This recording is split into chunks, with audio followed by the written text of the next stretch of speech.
porque faltam verbas, faltam condições mínimas de estudo,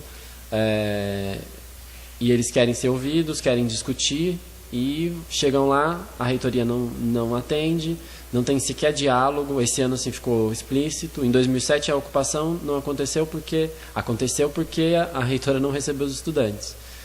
Esse ano nem diálogo algum, nem negociação nenhuma teve. Foi a tropa de choque mesmo, expulsando violentamente os estudantes, não tendo discussão nenhuma. Então a questão do poder na universidade, quem controla, quem vai tomar as decisões, é a questão principal, fundamental, que tem que ser discutida. Não dá para achar que os estudantes, eles vêm, a burocracia estudantil, o bando dos quatro, eles vão querer discutir questões, como a gente pode melhorar a relação dos RDs, os representantes discentes, nos conselhos, ou como a gente pode facilitar a eleição para reitor, sendo todo mundo vota, ou mais pessoas na hierarquia da universidade podem se candidatar, não só os professores titulares. Esse tipo de mudanças mínimas que não vão mudar, no essencial não mudam nada. Então a gente tem que colocar essa discussão do poder na universidade, a mudança desse poder, e não pequenas alterações, uma mudança aparente, mas que no conteúdo, no essencial, não vai mudar nada.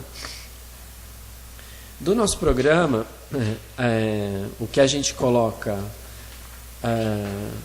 como alguns pontos centrais, o que eu vou apresentar aqui são pontos iniciais que a gente apresenta, mas que inclui outras coisas, não necessariamente o que não for dito aqui a gente não defenda, mas a gente selecionou pontos que inclusive estão basicamente relacionados com essa questão do poder na universidade. Um deles, por exemplo, como a gente defende, é a autonomia universitária, que seria assim, a autonomia da universidade diante do Estado, que a própria universidade, o conjunto das pessoas que estão na universidade decidam o que vai ser feito com ela. Como eu falei aqui, em 2007 e em 2009, essa discussão ficou evidente. Por quê? Em 2007 os estudantes se organizaram e apresentaram uma pauta de reivindicações, que não eram atendidos e tudo mais. A resposta da reitoria foi portas fechadas, a reitora viajando para fora do país, e os estudantes, cansados de tentar pedir uma resposta mínima da reitora, uma reunião ou coisa do tipo, se mobilizaram em torno da ocupação. Isso ficou evidente. Agora, em 2009, é a mesma coisa. Teve a demissão do Brandão, teve o projeto que não foi discutido com os estudantes dessa universidade virtual. Teve o corte de verbas que o governo já tinha preparado com a isenção para capitalistas por causa da crise econômica. Todas essas questões que atacam diretamente as condições de estudo dos estudantes, principalmente, foram impostas e os estudantes não puderam decidir em relação a isso. Os estudantes e finalmente toda a comunidade universitária. Então, a gente defende que tenha que ter essa autonomia. O fato da própria PM dentro da universidade, que foi uma medida tomada pelo Conselho Universitário, que determinava que a PM entrasse na universidade quando fosse necessário, quando isso não existia em 30 anos que não acontecia, desde 79, na época da ditadura ainda, foram medidas autoritárias que foram tomadas sem a interferência dos estudantes e dos maiores interessados. A autonomia, ela deve ser conquistada para que seja de fato uma autonomia totalmente independente do Estado e que ela sirva de interesse para a maioria da população, para a maioria da população, dos trabalhadores, e que ela seja impulsionada pelos estudantes através, não como eles querem fazer, essas propostas assim, vamos dar mais direito de voto, mais pessoas podem votar, ou mais pessoas podem se candidatar para reitor. Não, ela tem que ser através da luta, como foi comprovado no dia 9 de junho, pela luta revolucionária, porque o que os estudantes já estavam falando quando foi decretada a greve, de que era fora a PM, fora a Sueli, fora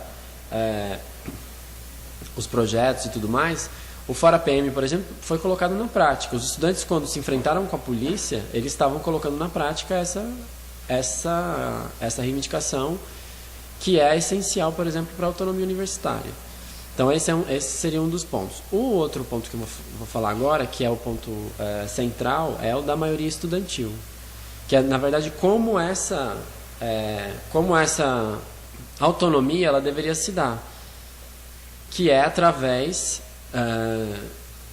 como eu falei, não de uma modificação no sistema eleitoral para a eleição para reitor, mas sim uma mudança radical que transforme de fato a universidade, porque a universidade hoje é uma ditadura, os estudantes não têm condições nenhuma de modificar a situação da universidade por meio da estrutura da forma como ela é organizada hoje.